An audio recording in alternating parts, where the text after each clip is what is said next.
జై శ్రీరామ్. ఈరోజైతే మన దగ్గరకు ఒకటి పోకో X2 అయితే వచ్చింది. ఇలా ప్రాబ్లం ఏంటంటే మన టచ్ ప్యాడ్ అయితే వర్క్ చేయదు ఇలా.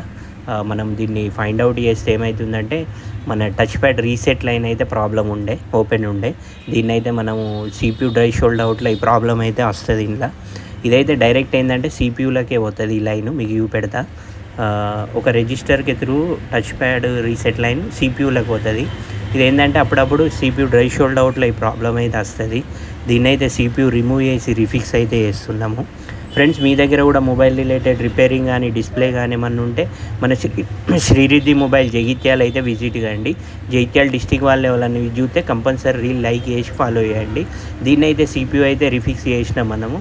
CPU రిఫిక్స్ చేసిన తర్వాత ఏంటంటే కూలింగ్ కోసం, ఎందుకంటే మనం చేసిన వర్క్ లైఫ్ ఎక్కువ రావాలని, మళ్ళీ ఇలాంటి ప్రాబ్లమ్స్ రాకుండా ఉండడానికి CPU కూలింగ్ ఉండేటందుకు ఒక పేస్ట్ అయితే స్పెషల్గా ఒక పేస్ట్ వస్తుంది. దీన్ని అయితే మనం పెడతాము.